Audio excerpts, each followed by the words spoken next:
Hey guys, it's Amy, and today we're going to talk about 5 things that I wish I knew before I'd started Mounjaro, and sort of like 5 top tips. So it's me, my dirty Greg's coffee mug. I actually asked for a white coffee and they gave me a black coffee, but I was like too polite to say anything. But anyway, so tip number 1, do your research. Do your research. Don't just watch one video on YouTube and then be like, right, I'm off to get Mounjaro, and like 2 clicks and you can get it. Because the thing is, like, the way that they do it online, you literally can get it like that. Which I'm not saying is a bad thing in terms of accessibility, but I think you need to watch yourself, especially some of the places you can get it from. And when I say do your research, I mean, is this for you? What are the side effects? You need to know what it does, how it works, because I did a deep dive on that. But also, like, I know, because I got it from Boots, and some of the things they ask you, for example, it's like, do you have a history of thyroid and medullary cancer? And it usually runs in the family, and it's a specific type of thyroid cancer that some studies in rats has shown that Mounjaro might sort of be correlated with. There's no hard evidence, but I think my belief is at the minute that if you do have a history of thyroid and medullary cancer, I think that excludes you from getting it. And the other sort of risk factors and things that it's important to know about and important to think about is there have, again, been some studies, there's no sort of causation here, but some studies that have linked Mounjaro to pancreatitis and to gallstones. Now, it's a bit of a sort of, not a catch-22, but rapid weight loss can cause gallstones. So sort of like, how do you know it's the Mounjaro?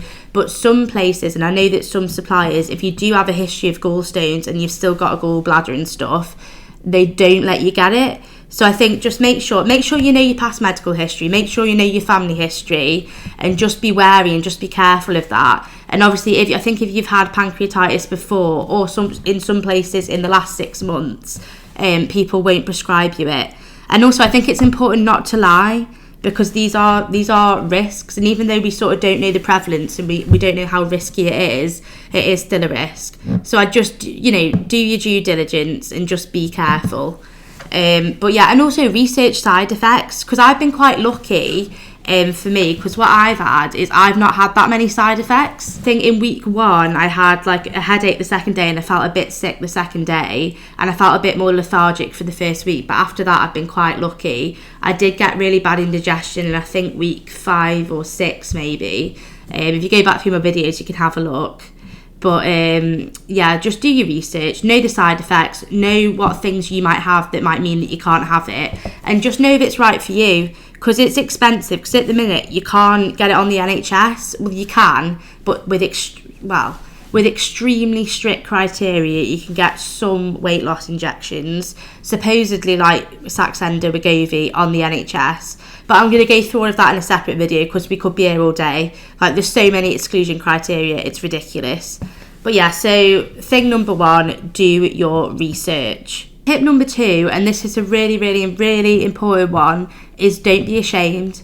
There's a lot of stigma out there. There's a lot of people with opinions, just like there always will be, especially if you're fat. People have got something to say about everything, haven't they? Do you know what I mean? And there's a lot of people that are like, oh, like, you're not losing weight properly. What does that even mean? What does that mean?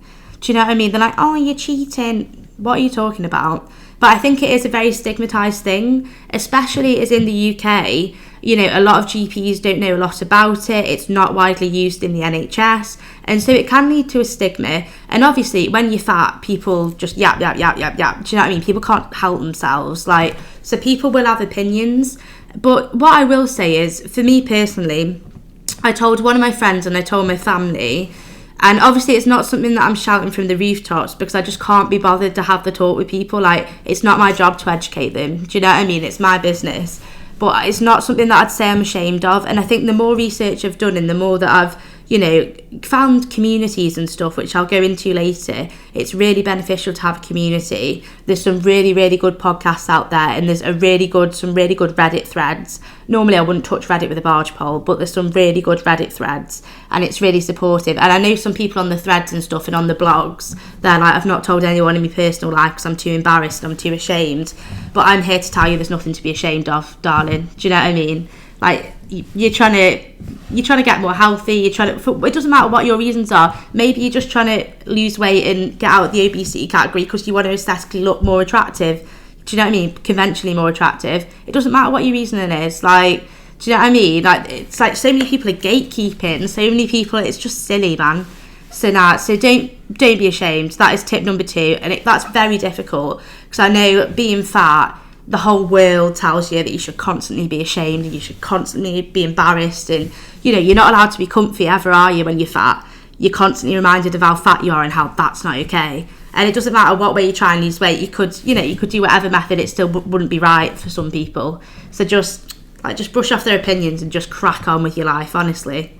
Tip number 3, which I found useful to me, is either take it on, say for example, a Friday night. I normally take my injections at night, or at least take it on a day when you're not working the next day, or when, say for example, if you're off the weekend, take it Friday night. And just be mindful. Like, I wouldn't have a big dirty Indian before you take your shot. I've not tried that, so I'm not sure what it'd do to you, but I doubt it'd be good. Do you know what I mean? Don't go having a big filthy kebab and then, like, I wouldn't be doing it. Not that that's where you inject it anyway, but just be mindful, because you might be really lucky. Some people get no side effects whatsoever, and some people are bedbound for days. So the side effect thing, it wouldn't stop me from taking it, but just be wary and just be mindful of when you do take it. You need to give yourself a chance, basically, because if something's going to go a bit sideways, if you're going to feel a bit rotten, you don't want to be putting that shift in the next day. You don't want to be clocking in, clocking out, do you? So that's tip number 3, be careful when you take it. Tip number 4 is remember that it's a long game.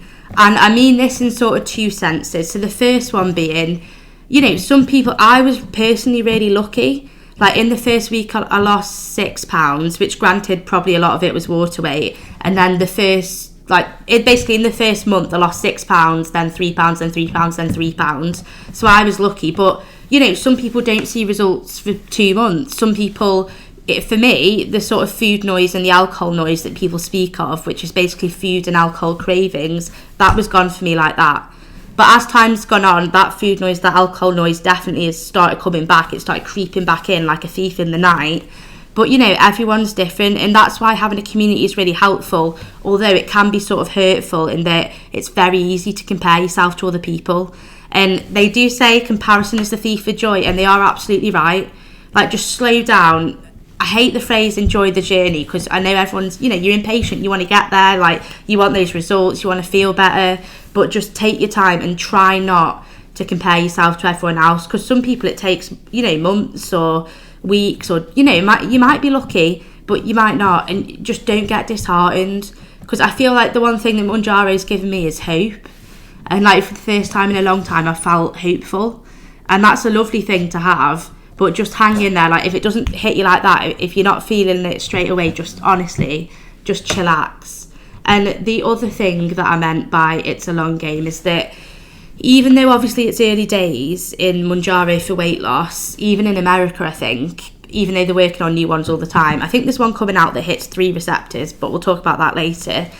It is a long game in terms of you are meant to stay on it for a long time. So say, for example, you spend a year sort of getting down to your ideal weight, goal weight, whatever you want to call it. I think the idea of a goal weight can be very triggering. But say if you get down to whatever you want to get to, whatever, and then you maintain for a few months, there has been some studies where people have come off it that say within 6 months, a year, they've gained most of the weight back.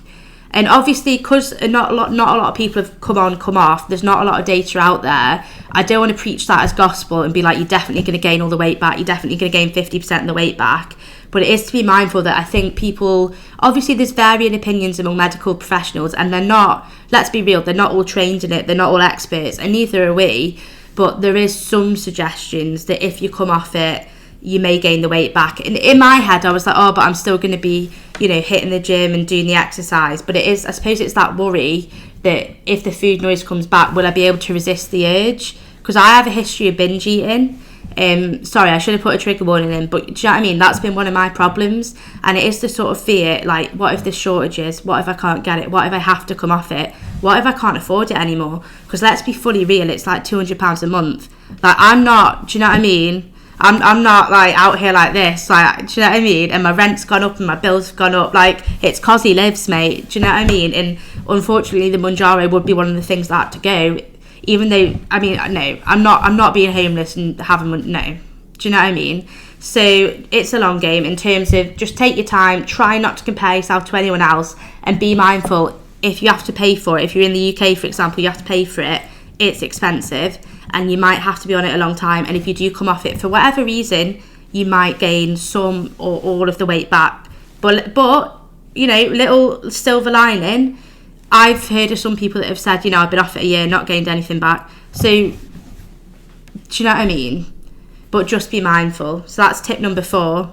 And tip number 5 from me is find a community. Find someone that's going to support you, because it's quite an isolating thing, especially when you don't know anyone else who's on it. And, you know, you might hear people talking about it in a negative way. You might hear people making little comments like yapping. And even people you know, they might not know you're on it, and they might say something that, you know, isn't nice, or they might make, you know, what's the word, ill-informed comments.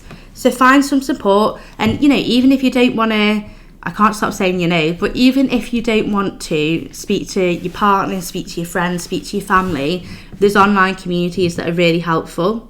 Obviously, certain things can be triggering, but what I found is that the communities I found are mostly very supportive, and I've not really had any problems. So there's 2 threads on Reddit. Again, if you know me, I really don't like Reddit. I find it really aggressive and triggering. But no, the 2 communities that I'm part of on Reddit is, I think it's just called Mounjaro, and then Mounjaro UK. The Mounjaro UK one I find is really good for us UKians, because obviously, like, the pens are different, like the prices are different, like it's a lot different in the UK as it is to America, and it's also a lot less well known in the UK. So I find that Mounjaro UK thread to be really helpful. And there's also a lot of podcasts that I've been really getting into and really listening to. Some of them are just about Mounjaro and sort of weight loss drugs, and some of them are just about, you know, being fat in general, or just like health issues and worldwide issues. But the ones that I would recommend, I'm trying to think now, there's one called, I'm sure it's called The Maintenance Phase, and I think it's amazing. Now, they do some stuff on GLP-1 agonists and on Mounjaro, but they do a lot of stuff in, like, the thing is, it's difficult to explain. It's kind of funny, but it's like breaking down, you know, breaking down like stuff like Jamie Oliver when he went into schools and like told all the kids they were fat and like took away chicken nuggets and stuff. It's like just assessing all the ridiculous things in the world that are to do with how people view fat people and how much people hate fat people. I think she's called Aubrey Gordon and Michael Hobbs. I think they're the pair that do it. They're really, really good, and I'd really recommend it. So number 1 is The Maintenance Phase. You can get it on Spotify, probably Apple. Number 2, it's called The Plus Side, with a Z at the end as well. So I think it's like The Plus Side / The Plus Size. That's a really good podcast, especially if you want like GLP-1 agonist / weight loss drug, weight loss heavy content. Because what they do is they get doctors on. Some of them are from the UK. I'm going to try and find the link, because there's a really good one with an Irish doctor that talks about it from the UK. They interview loads of doctors. They interview people who've been on, so, you know, been through these experiences, been through bariatric surgery, been on Zepbound and all the rest. And it's really good. You get a shared perspective. A few women do it, and I'm really sorry I can't remember their names, but it's amazing and it's really, really good. So that's number 2. Number 3 is called On the Pen. It's a guy that's on Mounjaro. I'm really sorry I can't remember your name again. But he does a weekly sort of update on all of the news in like the weight loss injection world, and also a bit about his story as well. Number 4 is a podcast called Docs Who Lift, and it's these 2 doctors in America. I think they're brothers, and at least one of them is a sort of obesity specialist, and they sort of, you know, break it down and like try and help destigmatize all weight loss injections and obesity, and just give you some facts. And that is really good, especially if you want in. It is nice to know that some healthcare providers support you. And then number 5 is called The Obesity Guide. And I'm sure she might be a doctor as well, or some sort of healthcare provider, but again, hers are shorter, her episodes, they're like 15-20 minutes, but I'm sure she interviews people sometimes as well, and she gives top tips on like how to, you know, minimize the side effects of Mounjaro and stuff like that. So definitely find a community, even if it's just telling someone in your personal life. I think it always helps to share, and, you know, it helps to have someone there for you if you need them, especially if other people don't know what's going on with you. You just want someone to confide in sometimes, don't you? And I do feel better when I've like told someone about something, usually. But yeah, thank you very much for listening, guys. So those are my 5 top tips. And remember, the 5 podcasts, the Obesity Guide, the Plus Side, maintenance phase, docs who lift, and on the pen. So thank you, and I will see you all next time.